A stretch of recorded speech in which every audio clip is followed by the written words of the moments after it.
ቤተክርስቲያን አስተዳዳሪ የተከበሩ አባታችን ቆሞስ አባ ክንፈ ሚካኤል የዚህ የታላቁ ደብር አስተዳዳሪ ሊቃውንተ ቤተክርስቲያን አባቶች ካህናት፣ ወንድሞች ዲያቆናት፣ አባቶች፣ እናቶች፣ ወጣቶች የሰንበት ትምህርት ቤት ተማሪዎችና ሕፃናት ሁላችሁ እንደምን ዋላችሁ? እግዚአብሔር ይመስገን። ኧረ አይሰማም? እንደምን ቆያችሁ? እግዚአብሔር ይመስገን። አይሰማም? እንደምን መጣችሁ?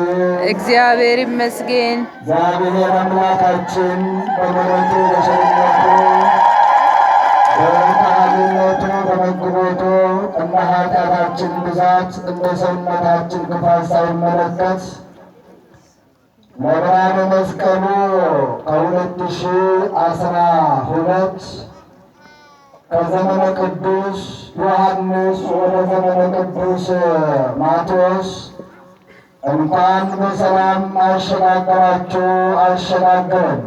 አሜን። እልልታ ለእሱ ይገባል። እሱ ድገሙት፣ ደስ ይላል። በሶስት ሕፃናትና ሰንሶ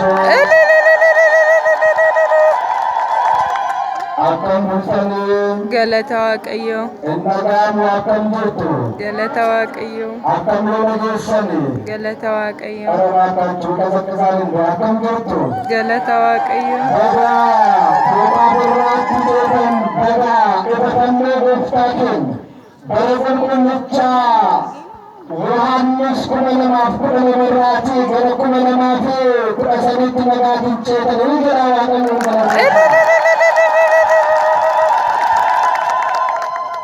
ማን ያስተምረን? እግዚአብሔር። ኤምኑ አበርሲሱ ዋቀዮ ኤምኑ አበርሱ ዋቀዮ ኤምኑ አደርጋሉ ዋቀዮ እግዚአብሔር አምላካችን ለአባቶቻችን ይገልጽላቸው የነበረውን ጥበብ ይገልጽላቸው የነበረውን ምስጢር ለሁላችን እንዲገልጽልን የቅዱስ መስቀል ቃል ኪዳንና በረከት እንዲያሳድርብን ቅዱስ ፈቃዱ ይሆንልን።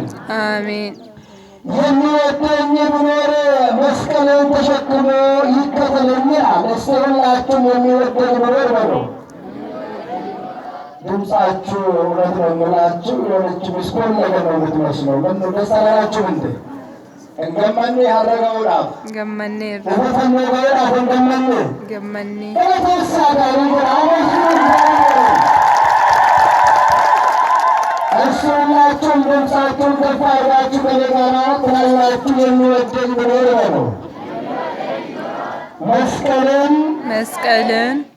ተሸክሞ በኋላዬ ይከተለኝ ከነጃለቱ የጅራቴ ፈኖ ኮባቹዳን ዱበኮ ናወርድፉ። ይህንን ቃል የተናገረ ጌታችን መድኃኒታችን ኢየሱስ ክርስቶስ ነው። በኋላዬ ሊመጣ የሚፈልግ ሊከተለኝ የሚፈልግ ቢኖር መስቀልን ተሸክሞ በኋላ ይከተለኝ ብለው ጌታችን መድኃኒታችን ኢየሱስ ክርስቶስ በዚህ በሉቃስ ወንጌል ምዕራፍ 9 ቁጥር 23 ላይና በማርቆስ ወንጌል ምዕራፍ 8 ቁጥር 34 ላይ በማቴዎስ ወንጌል ምዕራፍ 16 ቁጥር 24 ላይ የሚወደኝ ቢኖር መስቀልን ይዞ በኋላ ይከተለኝ ብሎ ጌታችን መድኃኒታችን ኢየሱስ ክርስቶስ ተናግሯል። ነምነ ትራቱ ጅራት ነምነ ፈረቆ ቀብሮ ጅራት ነምነ ጃለቱ ጅራት ፈኖቆ ቀበቴ ዱበቆ ሀቡ ጀደ ዱበ የኙ ዱበ የኙ ቡና ወደ ክርስቶስን ጃለተን ማልቀበቱ አትናገሩም እንዴ? ክርስቶስን የሚከተለው ምን ይዘው ይከተሉታል? መስቀል። ትፈራላችሁ? ስለ ነገሩ መስቀል መናገር ምን ይዛችሁ ትከተላላችሁ? መስቀል። የክርስቶስን መስቀል ይዛችሁ ተከተሉኝ ነው ያለው። ቅድም መርጌታው ሲናገር እንደሰማችሁት ጌታ ለአይሁዳውያን እንዲህ ብሎ ተናገራቸው። ለአባትን ምኑ በእኔ ምኑ እያሉ ይዘምሩ ነበር። ምናልባት እንግዲህ ግዕዝ ስለነበረ ብዙዎቻችን አልሰማንም ይሆናል እንጂ መነሻው የመስቀል በዓል የመዳኛችን ምስጢር እኛ የዳንበት ዲያብሎስ ያፈረበትን ስለ ነገረ መስቀል እየተነጋገርን እንገኛለን። እጋ ወረ አይሁዶታ ፈኖ ክርስቶስ ከነወንተን ጃለን ፈኖ ክርስቶስ ከነወንተን በርባነዳ በርተን ምናመንታ ኬኛ ከለቹን አንፋርፎቻቸውን ኢየሱስ አይሁዶታ ነከለችበት አባኮች አመና አፉረ ቁልቁሎች አመና ጀቹናል ዋቀዮች አመኑ አተቀበን ስንፋርፎቻቸውን አቦ ሊቃውንተ ቤተ ክርስቲያን ቢቀዳ የማያልቅባቸው ቅዱስ ያሬድ ጣዕመ ዝማሬ ከሌሊቱ ከ6 ሰዓት ከ7 ሰዓት ጀምሮ ያ ተቀዶ ቢቀዳ የማያልቀውን ጣዕመ ዝማሬ ሲያፈሱ ነበሩ። እንግዲህ ዛሬ ቅዱስ መስቀል ተብሎ በቤተ ክርስቲያናችን አጠራር ይጠራል። ምናልባት ታሪኩ ሰፋ ስለምን አጠር በማለት በትናንትና ዕለትም በዳመራው እንደሰማችሁት በየዓመቱ እንደምንሰራው መስቀል እንግዲህ የድነታችን መጀመሪያ የሁላችንም ኃይል የሆነውን መስቀል ነው እያከበርን የምንገኝ። ፈኖን ክርስቶስ ሰበፈይና ኬኛ ከንተ ክርስቶስ ከልትን ፈይሴ ክርስቶስ ዶጀናቲ ከልትን ባስ ገርቡማ ጀናቲ ከልትን ባኔ መለኮ ብሉስማ ኬኛት የድነታችን ምልክት የነፃነታችን አርማ መስቀል ዛሬ ኃይላችን ነው። መስቀል በየዓመቱ መስከረም 16ና 17 ይከበራል።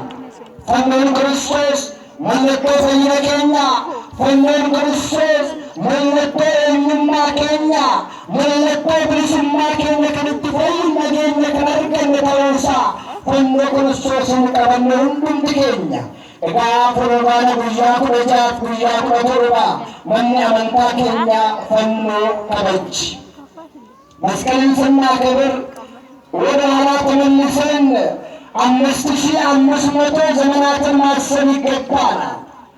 ነገረ መስቀልን ስንናገር ስለ ነገረ መስቀልን ስንማማር ስለና አዳምና ሔዋን ታሪክን ማሰብ ግድ ይላል።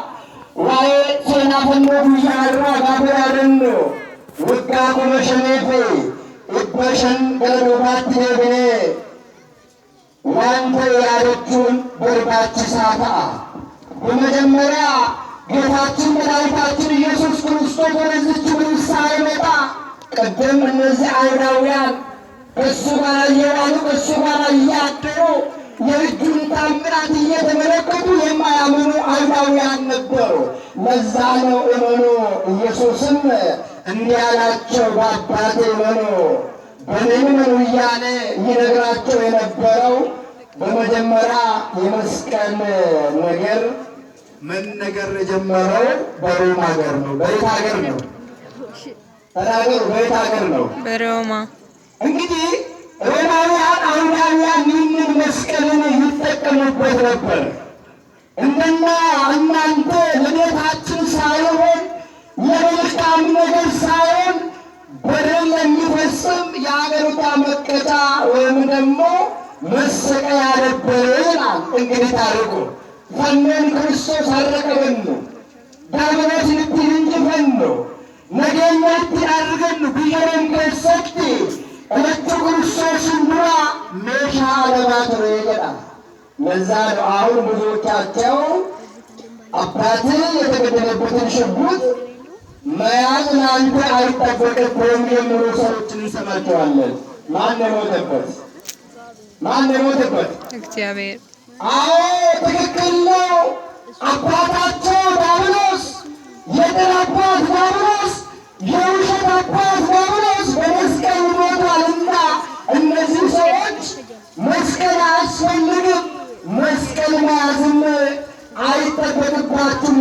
እንዳሉ ነበር አባታቸው ዲያብሎስ በመስቀሉ ሞቷልና። የማን አባት? የእኛ አባት ግን በመስቀል አልሞተም።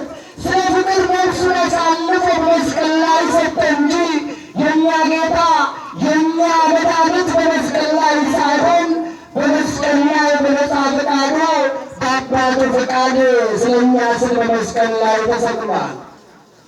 ያ የእኛ አይሁዳውያን ታሪክ ልቀይር ስለ ወራ አይሁዶታ ጅጅሩና ወረበነ ሰደፈይሱና ወራ አይሁዶታ የክንሞ ወሬ ማለታ የወሰና ፈኖ ክርስቶስ ሜሻ አበባጎኔ ፈኖ ከናን እቴን ወልፈንሳትወኒ namoonni baay'een maal jedhu seetani meeshaa abbaan kee itti ajjeefame fannoo qabachuun qabdu jedhu. dhuguma jarreen kun meeshaa kana qabachuu hin qabani.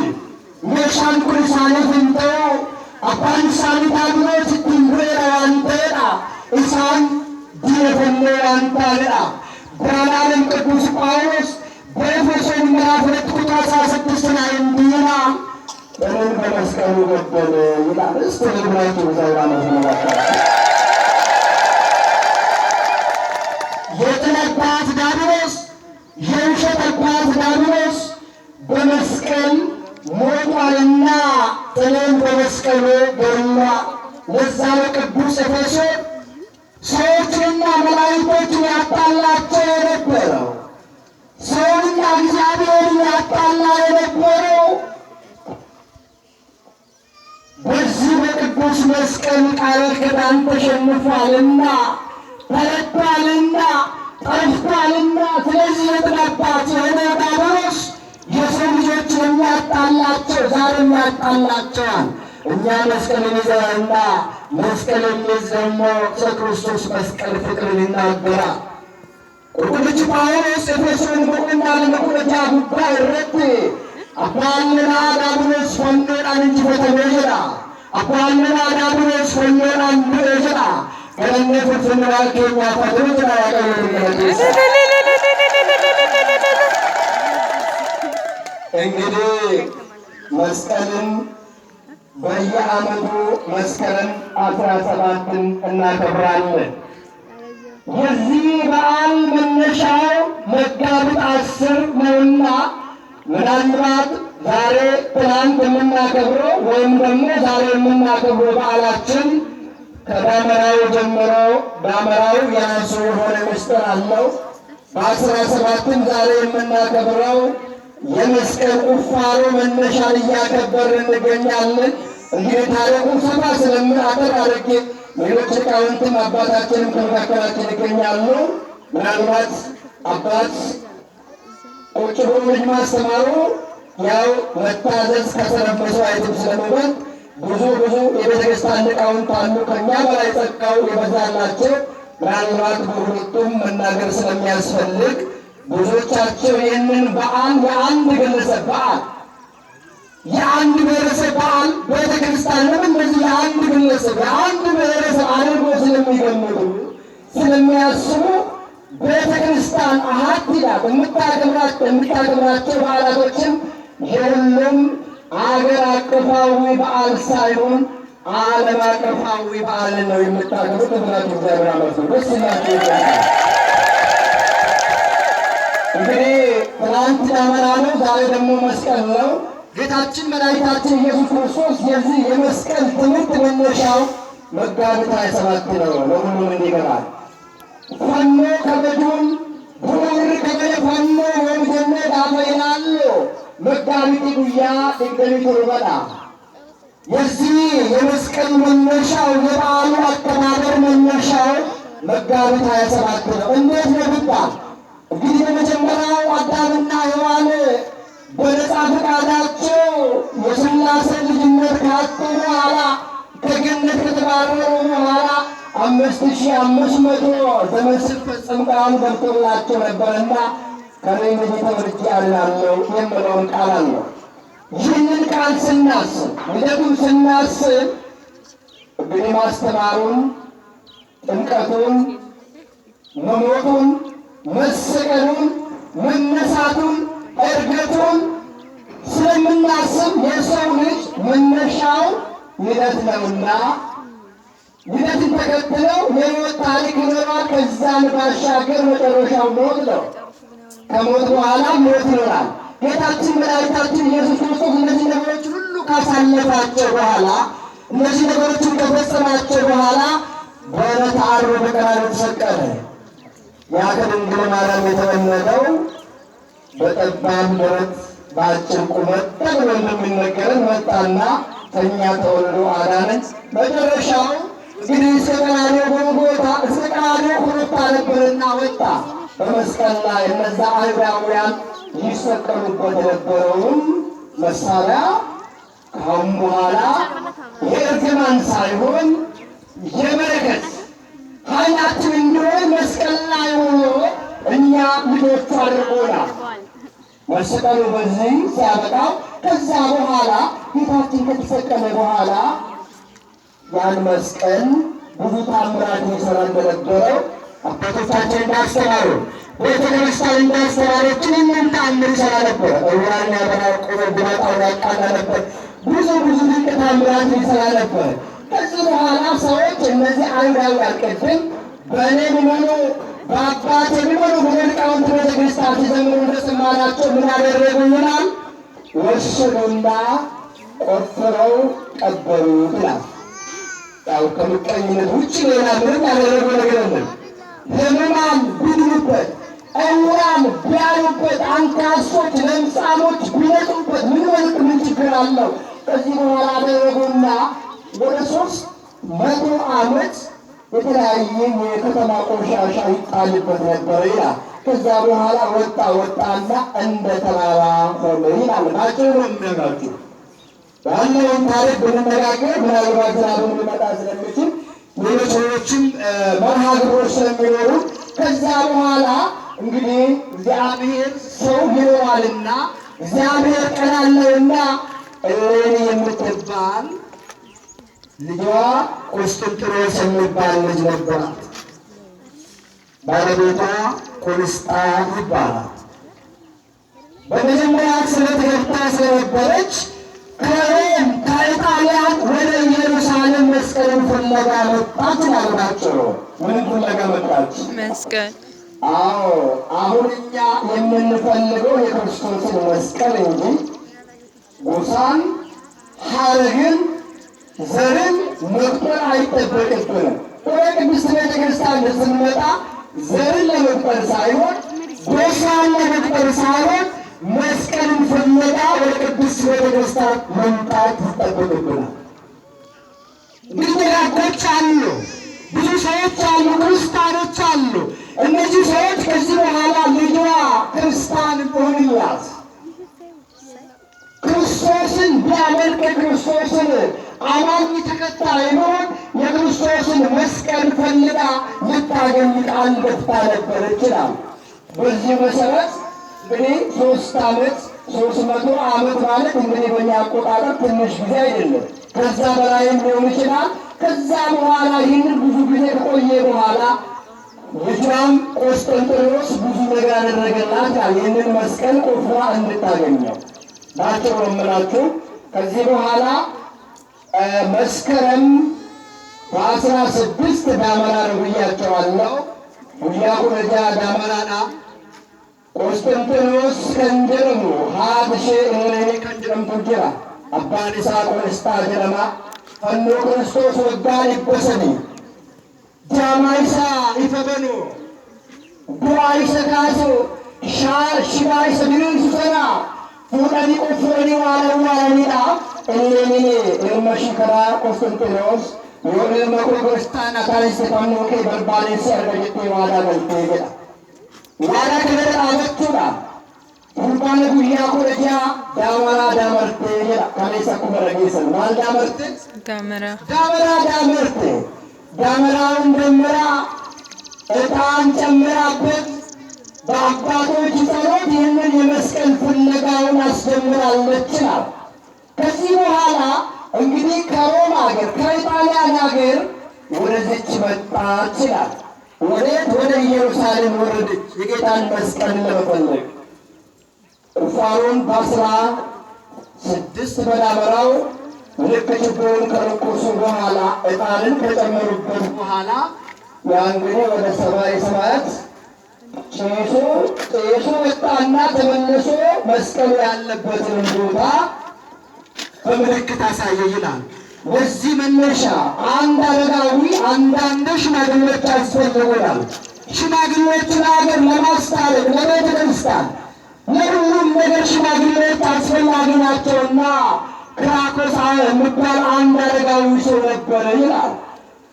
በሱ መሰረት እሱን ከጠየቀች በኋላ ካስጠየቀች በኋላ እንግዲህ በግምት ከሶስቱ ዳገት እነዚህ ከሶስቱ ተራሮች አንዱ ይባላል በማለት ምልክት ቢሰጣቸው በዚህ በዳመራው ምክንያት በጢሱ ምክንያት ሄዶ ቦታውን ቢያመላክት ያን ቦታ ቁፋሮን በ17 ጀምረው መጋቢት 10 ቀን ተገኝተው ይላል። ከ16 እስከ መጋቢት 10 ያለውን ጊዜ መቁጠር ያስፈልጋል። ከዚህ በኋላ በ10 ተገኘ። ለምን መጋቢት 10 ተገኝቶ በመስከረም 16 17 ጀምሮ በዓሉ እንደዚህ ሆነ ብለው አንዳንድ ሰዎች ጥያቄ ሊያነሱ ይችላሉ። ምናልባት በዓላችን ብዙ ጊዜ መጋቢት በጾም ስለሚውል የጾም ጊዜውን ወደዚህ አዙሩና በዚህ እንዲከበር አደረጉ ይላል። ከዛ በኋላ 3 አይነት መስቀሎች ነበሩ ይላል። 3 አይነት መስቀሎችን በምን ለምን እንደሚያስፈልጋቸው ከዚህ ሄዱ በኋላ አንድ በዓል ጉባኤ ላይ እየጫነው የጌታ መስቀል የትኛው እንደሆነ ለመለየት ሁሉ ስለሚያድን አይነ ስውር አይኑ ስለሚያበራ በእሱ ለዩትና የጌታ መስቀል አመጡ። በአጭሩ ወደ ኢትዮጵያ መጣ። በግብፅ በኩል በመጀመሪያ የግራ ቀኙ የአንድ በኩል ያለውን ክፋኙን ኢትዮጵያ አግኝታለች። እንዴት እንዳገኘች ከግብፅ ጋር በነበራቸው ግንኙነት ከዛ በኋላ ወደ ኢትዮጵያ መጣና ባጭሩ እንግዲህ መስቀልን በመስቀልያ ስፍራ የምለው እንደሰማችሁ በግሽን ደብረ ከርቤ ይገኛል። እንግዲህ ዛሬ ያ መስቀል እየባረክን መስቀል ኃይላችን ሆኖ መስቀል መዳኛችን ሆኖ በየዓመቱ መስቀሉ የተገኘበትን በዓልን እናከብራለን። መስቀልን ስናከብር በቤተ ክርስቲያን በመገኘት መስቀልን ስናከብር ስለ ነገረ መስቀል በማሰብ በቤተ ክርስቲያናችን እናስባለን። ዋይን አርገኒከነ ዋይን ከደጋ አያነ ከነጉያ አራኩም በባብነት አፖሊንኬን የምን አመንታ ኤዳ ህዱ ሳኒቱ ቤተን ንጆ መጫለስ ቤኩምሱ ያቀዮ ከነሳሪ ባየት ፈኖን ኩን ከራ ሞድቱ የለኔ ከራ ይመሹ ቆሱጥኖስ ገርጋን ሰገረሜት ሽርሜ ዳመራዳን ጋባ ቁረቶርባ የገልቴ መጋቢቱ ጉያ ኩዳን ፈኖን ክርስቶስ አርገን ግብፅን ጎርቱረት ተኬሳቲ ብየ ኬኛ ኢትዮጵያadhaaf kennuu isheetiin har'a ግሽን ደብረ ከርቤት አድርገናል። እንግዲህ መነሻችን የሚወደኝ ብሎ መስቀል ይሸከም በኋላውም ይከተል በኋላውም ሊመጣ የሚፈልግ እሱ የክርስቶስን መስቀል ይዞ ይከተለኝ ነው ያለው ጌታችን መድኃኒታችን ኢየሱስ ክርስቶስ በፊልጵስዩስ ምዕራፍ 3:18 ላይ ብዙዎቻቸው ለክርስቶስ መስቀል ጠላት ሆነው ይመላለሳሉ ይላል። የማን መስቀል? ለክርስቶስ መስቀል ጠላቶች ሆነው ይመላለሳሉ። ስለነሱ ናቸው ሀሳባቸው ምድራዊ ነው፣ አምላካቸው ሆዳቸው ነው ብለው እንደተናገረ ቅዱስ ጳውሎስም ደግሞ በዚህ በአንደኛ ቆሮንቶስ ምዕራፍ 1:18 ላይ የመስቀሉን ቃል ለሚያጠፉት ሞኝነት ለእኛ ለምንምን ግን የእግዚአብሔር ኃይል ነው ብለው ቅዱስ ጳውሎስ ተናግሯል። ስለዚህ ክርስቲያን መስቀልን ይይዛል፣ ክርስቲያን መስቀልን ይሸከማል። መስቀልን ስናስብ የክርስቶስን መከራ የክርስቶስን ስቃይ እናስብበታለን። ክርስቶስን የሚከተል ደግሞ መከራ ይጸናበታል። ክርስቲያኖች